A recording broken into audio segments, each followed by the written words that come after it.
It was supposed to be just another late evening pickup on a quiet Birmingham street, the kind of job that blends into dozens of others, barely worth remembering once it's done. No flashing lights, no raised voices, no warning signs. Just a parked car, a few text messages, and the assumption that everyone involved would walk away exactly as they arrived. But on that September night in 2022, a plan quietly forming behind phone screens and false identities would collapse in minutes, leaving behind a tragedy that no one involved had planned for, and a case that would haunt investigators for over a year.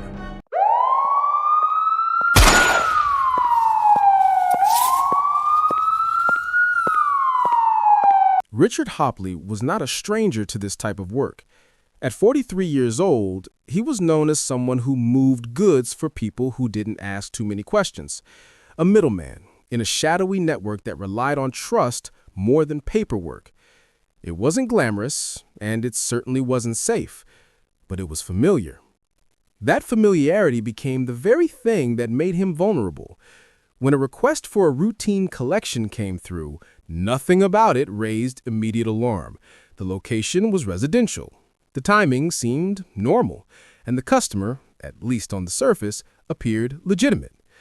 What Hopley couldn't know was that the man messaging him wasn't a client at all, but part of a poorly thought-out plan that would unravel almost as soon as it began. The plot was simple in theory. A small group, operating out of Birmingham, believed they could stage a quick ambush, take what they wanted, and disappear before anyone noticed. There was confidence, even arrogance, in how casually it was arranged. Communication was rushed, roles were loosely defined, and crucial decisions were made based on assumption rather than preparation. The person posing as the customer, Mohammed Qasim, was central to the operation, a British-Pakistani national with links to the others involved. He positioned himself as the point of contact, controlling the conversation and guiding Hopley toward Underwood Close, a place chosen less for strategy and more for convenience. As Hopley drove toward the address, nothing suggested what was about to happen. The street was calm, lined with houses, the kind of place where neighbors expect silence rather than sirens. When he arrived, he waited in his car exactly as instructed. This was the moment the plan depended on, the handover that was meant to be quick and quiet. But plans built on intimidation and deception rarely go as intended. Almost immediately, confusion set in. The coordination between the accomplices began to break down. Timing was off, movements were rushed, and any illusion of control disappeared. What followed was not the clean execution the group had imagined. The supposed robbery never even reached the point of success. Instead, panic replaced confidence on all sides. Hopley, sensing danger, tried to disengage and leave the scene. The attackers, unprepared for resistance or hesitation, reacted chaotically. In the space of moments, the situation spiraled beyond the original intent of everyone involved. There was no profit, no escape plan, only a sudden collapse of everything they thought they had under control. After the confrontation, the group scattered. Within days, 2 of the accomplices were identified and taken into custody. Their arrests came quickly, aided by technology that criminals often underestimate: phone records, local surveillance, and witness accounts. But the key figure, the man who had made first contact and drawn Hopley to the scene, was already gone. Mohammed Qasim left the United Kingdom almost immediately. In a narrow window before investigators even knew his full identity, he boarded a flight and headed to Pakistan, vanishing into the background of international travel and jurisdictional limits. For detectives in Birmingham, this absence created a frustrating gap. They knew the crime began with deception, that it was built around a fake customer and false trust. But proving who stood at the center of it required patience. While public attention faded and headlines moved on, the investigation quietly continued. Every detail of that failed robbery was examined, not as a dramatic heist, but as a cautionary example of how reckless planning can have irreversible consequences. The story of this case is not one of criminal brilliance or underworld power. It's the story of a plan that fell apart almost instantly, driven by overconfidence and the belief that consequences could be outrun. It shows how quickly routine can turn into disaster and how a single decision to trust a stranger, to play a role, to cut corners can set off a chain of events that no one can stop once it begins. What happened on Underwood Close wasn't inevitable, but once it started, it couldn't be undone. And as the investigation would later prove, distance and time were never enough to erase responsibility.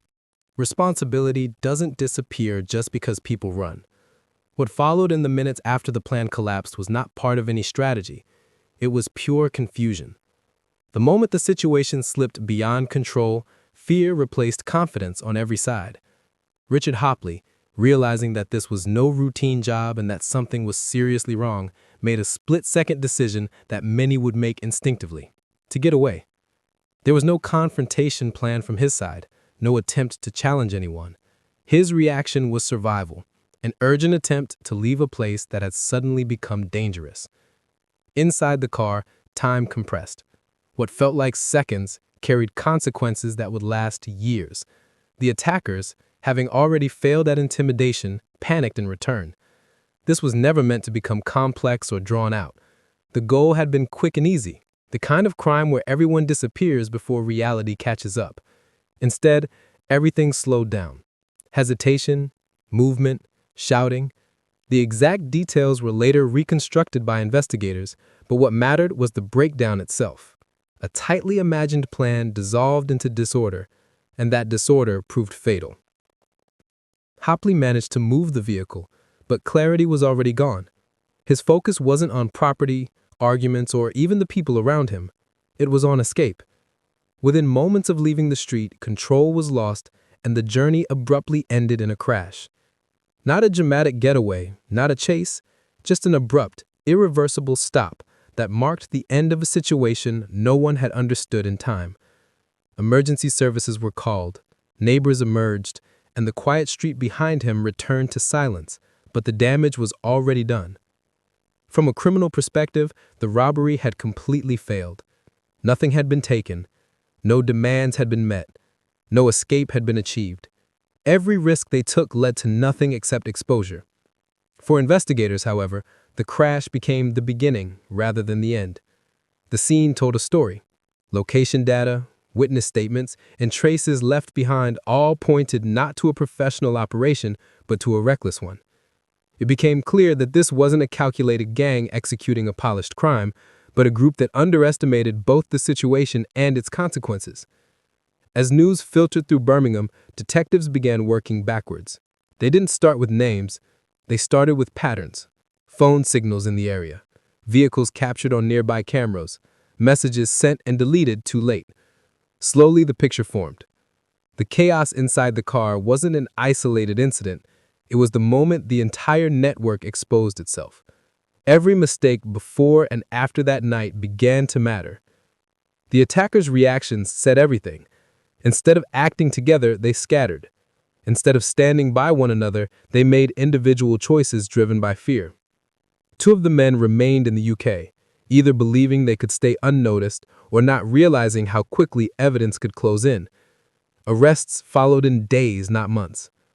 Interviews revealed disorganization, conflicting stories, and a lack of clear leadership. Each detail pointed back to the same truth. This was never supposed to go this far. But one man was missing: Mohammed Qasim, the false customer, the one who had initiated contact and controlled the setup, was nowhere to be found. While the others were being questioned, he had already left the country. His departure wasn't dramatic or secretive, just timely.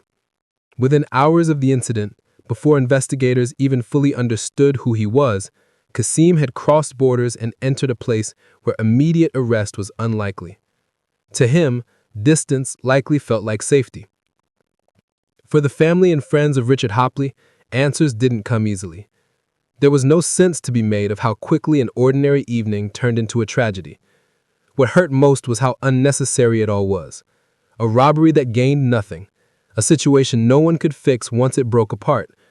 As weeks passed, court proceedings against those arrested began moving forward, but the absence of the key figure left an open wound. Justice felt incomplete. Behind the scenes, the investigation never stopped.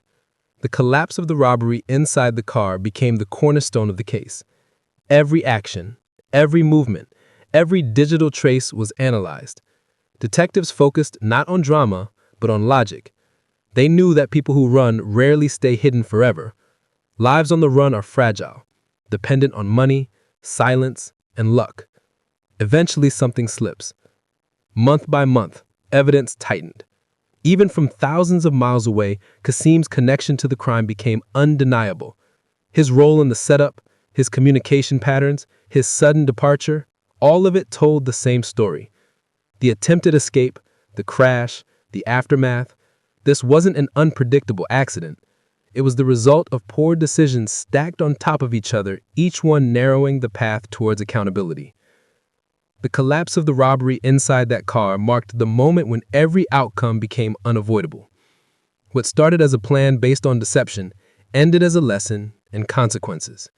No gain, no victory, no escape, just a trail leading forward, patiently waiting for the one person who thought distance could erase his involvement. Involvement has a way of resurfacing, no matter how far someone believes they've gone. While the UK authorities worked methodically, the man at the center of the deception tried to rebuild a sense of normalcy far from Birmingham.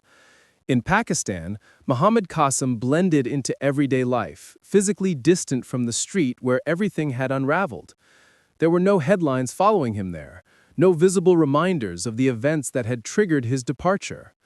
On the surface, it may have appeared that he had succeeded in slipping through the cracks during the very hours when confusion reigned back in England. But distance doesn't dissolve evidence. It only delays confrontation. Back in Birmingham, detectives were filling in the blanks Qasim had hoped would remain forever empty. The robbery may have failed within minutes, but the investigation was thorough and patient. Officers examined how Hopley had been contacted, tracking digital conversations and identifying patterns that pointed repeatedly to the same instigator. The customer persona was unraveled message by message, revealing intent, timing, and coordination that could not be explained away as coincidence. Each new discovery tightened a net. CCTV footage showed movements before and after the incident, quietly mapping who was present and who fled. Phone data placed individuals in precise locations at critical moments. DNA traces recovered during the early stages confirmed physical presence and interaction, and witness accounts added flesh to the skeleton of evidence, describing unfamiliar faces and hurried behavior.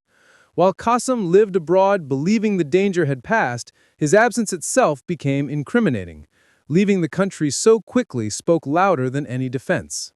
Investigators understood something crucial. Fugitives often live suspended lives. They are free to walk the streets, but constantly looking over their shoulders. Employment is unstable. Relationships are restrained by secrecy. The future becomes a vague concept rather than a plan. For Qasim, time in Pakistan was not freedom in the truest sense.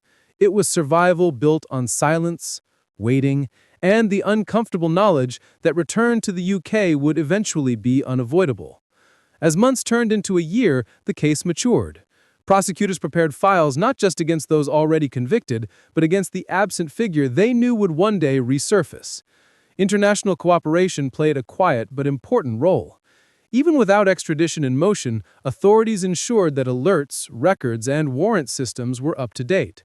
The case was effectively paused, not stalled, positioned to move the moment Qasim crossed back into British jurisdiction. What no one could predict was his choice to return voluntarily. There was no dramatic chase, no forced removal. Instead, he booked a flight. Some later speculated guilt, others suggested exhaustion. Life on the run, no matter how carefully maintained, wears people down.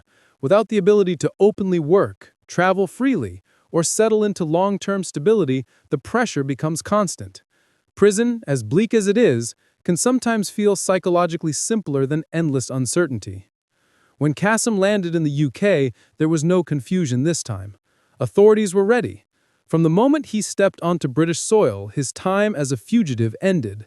The arrest was calm, controlled, and definitive, the complete opposite of the chaos he had fled months earlier. For detectives who had spent over a year preparing for this moment, it was not a climax, but a confirmation. The investigation had done exactly what it was designed to do. The courtroom proceedings that followed stripped away any remaining illusion of escape.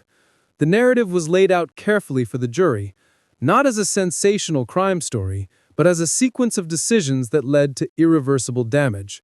Prosecutors focused on a simple truth. This was a robbery plan that never worked, led by someone who believed he could manipulate trust and timing without consequence. The collapse inside the car, the panic, the disappearance, all of it stemmed from that first act of deception. Witnesses testified. Experts explained evidence. Timelines were reconstructed with precision, and slowly the picture became clear. Qasim's role was not peripheral. He wasn't a bystander or a late addition. He was central to the setup, the communication, and the lure that brought Richard Hopley to Underwood Close. Running away hadn't erased that role. It had underlined it. When the verdict arrived, it carried weight far beyond the sentence itself. A minimum of 30 years was not just punishment, it was recognition of responsibility. It acknowledged that this case wasn't about ambition or criminal success, but about failure. Failure of planning, failure of judgment, and failure to consider human cost. The robbery gained nothing, the escape gained nothing, and the return came too late to change any outcome. The fugitive period, once imagined as a clean break from accountability, became just another chapter in a story defined by collapse. In the end, the distance to Pakistan, the months away, the attempted restart, none of it altered the truth established back in Birmingham. Actions had consequences, and time, no matter how long stretched, only brought those consequences closer. Consequences linger long after the court doors close, and this case left echoes that reached far beyond the sentence itself. For investigators, it became a defining example of how modern cases are built not through single breakthroughs, but through layers of detail patiently stacked over time. Every digital footprint, every background movement captured on camera, every moment of silence between messages mattered. The strength of the case rested not on spectacle, but on accumulation, proof that consistency and method can outlast evasion. For Birmingham's police, the absence of the central suspect had initially posed a challenge, but it also shaped the way the investigation evolved. With no immediate arrest to rush toward, detectives slowed everything down. They re-examined assumptions, pressure-tested timelines, and sought corroboration for every conclusion. This wasn't about closing a case quickly for headlines. It was about ensuring that when accountability finally arrived, it would withstand scrutiny. In that sense, the delay strengthened the prosecution rather than weakening it. The courtroom later reflected this discipline. Jurors weren't asked to rely on emotion or dramatic reconstructions. Instead, they were guided through logic. Message histories showed intent forming long before the night itself. Movement data demonstrated coordination rather than coincidence. And surveillance clips placed individuals exactly where they had claimed not to be. The failed robbery inside the car became just one part of a larger picture, a moment where intention met reality and fell apart. What stood out most was how avoidable everything had been. This wasn't a complex criminal enterprise spiraling out of control. It was a simple scheme driven by impatience and overconfidence. No safeguards had been built in, no exit strategy existed, and when the plan began to crack, decisions were made in panic rather than reflection. The justice system didn't treat this as fate or misfortune. It treated it as a chain of choices, each one narrowing the path forward. For the families affected, the court process offered something difficult but necessary: clarity. Trials don't restore what's lost, but they do replace rumors and unanswered questions with facts. They explain how events unfolded and remove the myths that can grow in silence. In this case, Clarity revealed that the damage wasn't the result of extraordinary circumstances, it was born from recklessness and deception. That truth carried weight. The sentence, severe as it was, reflected more than punishment. It sent a message about responsibility, especially in crimes that rely on manipulation rather than force. Pretending to be someone else, luring instead of confronting, setting a trap and assuming control over outcomes, the court made clear that these actions are not lesser simply because they hide behind planning. When harm follows, accountability follows too. Beyond the courtroom, the case became part of a broader cautionary narrative. It demonstrated how quickly digital lives expose contradictions. Phones record movements, cameras observe patterns, even silence in an era of constant communication becomes suspicious. The idea that someone can simply disappear and start again grows less realistic every year. Borders slow justice, but they don't stop it. For those who consider running, this story offers a sobering lesson. Life on the run is rarely freedom. It's a holding pattern filled with uncertainty, dependence, and fear of recognition. It delays judgment, but it doesn't erase it. And when the reckoning eventually comes, it often arrives heavier, loaded with time, preparation, and proof that only strengthens the case. This case also challenged public assumptions about crime itself. There was no mastermind, no long-term gain, no calculated brilliance, just ordinary people stepping into extraordinary consequences. It reinforced the uncomfortable truth that many serious crimes don't begin with malice alone, but with shortcuts, choices driven by convenience rather than reflection. As the file finally closed, it did so quietly. No celebrations, no sense of victory. Justice systems rarely deliver emotional resolution. They deliver conclusions. The conclusion here was clear, measured, and unavoidable. The investigation had reached as far as it needed to, waited as long as it had to, and ultimately proved that disappearance is not the same as escape. What remains is a story built not on what was achieved, but on what was lost. A reminder that the line between routine and irreversible can be crossed in moments. And proof that even when a crime collapses immediately, its consequences can stretch across years, binding everyone involved long after they believed the night was over.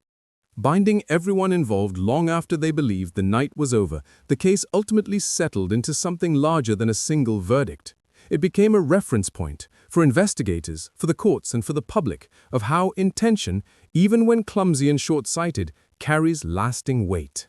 When sentencing was delivered, it was not framed as an emotional conclusion, but as a firm acknowledgement that timelines do not reset simply because someone wishes they could start again. The years ahead were no longer abstract. They were measured, fixed, and unavoidable. In the days after the trial, attention briefly returned to the question many had asked since the arrest: why return at all? There was no single answer, and the court did not speculate. But the circumstances around his return spoke clearly enough. A year on the run had not erased the case. It had not softened the evidence, and it had not created a new life strong enough to outweigh what waited back in the UK. The idea of freedom, once imagined as living outside the reach of British law, had proven fragile and conditional. For the justice system, the return confirmed a long-held reality. Most fugitives do not outrun their past indefinitely. They pause it. They place it behind them temporarily, hoping distance will weaken memory or motivation. But investigations do not forget. Files are not built for speed alone, they are built to endure. This case had been carefully preserved, ready to resume the moment jurisdiction allowed it. That patience removed any advantage gained by leaving early. The sentencing marked the final legal chapter, but its meaning extended beyond the courtroom walls. It spoke to a pattern seen repeatedly in similar cases. Crimes that collapse early often leave the clearest trails. Panic creates mistakes. Haste leaves accords. Silence becomes noticeable. Here, every attempt to escape responsibility only reinforced its presence. The gap year abroad didn't dilute culpability, it framed it. For those who followed the case closely, one thing became impossible to ignore. There was never anything to win. The robbery failed instantly. There was no gain to justify the risk, no outcome that could have balanced the cost that followed. What remained was a chain reaction driven by ego, impatience, and the belief that a fake name and a quick exit could control reality. That belief did not survive contact with evidence. In the wider context of UK true crime, this case stands out not for complexity, but for its simplicity. The ingredients were ordinary: phones, messages, a meeting point, and misplaced confidence. That ordinariness is precisely what makes it unsettling. It reminds us that catastrophic outcomes do not require elaborate schemes. They can grow out of everyday decisions taken lightly, without foresight or restraint. For law enforcement, the conclusion reinforced trust in process. The case succeeded because no single piece of evidence was relied upon in isolation. CCTV alone was insufficient. Phone data alone was incomplete. Witness statements alone were vulnerable. Combined, they formed a structure that could not be undone by absence or delay. By the time the defendant stood in court, the story no longer depended on being told by people, it was told by records. Families connected to the case faced a quieter aftermath. Courtroom endings rarely aligned with emotional closure. What they received instead was certainty, an official account, a defined responsibility, and an assurance that the system, slow as it may seem, did not abandon the truth. That certainty doesn't heal loss, but it anchors it, preventing it from being rewritten or ignored. The case also underscored a harsh truth about consequences. They are rarely shaped by intention alone. The court was clear that claiming a situation went wrong does not lessen responsibility for setting it in motion. Poor planning is not protection. Panic is not mitigation. When someone chooses to deceive, lure, and manipulate circumstances, they accept responsibility for where those choices lead, even if the outcome shocks them. Looking back at Underwood Close, the setting almost feels incidental compared to what followed. A modest street became the starting point for an international trail, a prolonged investigation, and a sentence that will define decades. Nothing about the location suggested its future significance, and that is the point. Moments that change lives often arrive without warning, disguised as routine. In the end, the story resolved not with drama, but with inevitability. A man who left believing he had outrun justice returned to face it fully informed, fully prepared, and fully unavoidable. The system did not rush him. It waited, and when the moment came, it acted with precision rather than anger. This case does not offer comfort or heroism. It offers clarity. It shows that crime does not need to succeed to be devastating, that escape does not equal freedom, and that time, often mistaken as an ally, quietly aligns itself with truth. What began as a failed robbery became a lasting lesson in accountability, one written not in spectacle, but in consequence.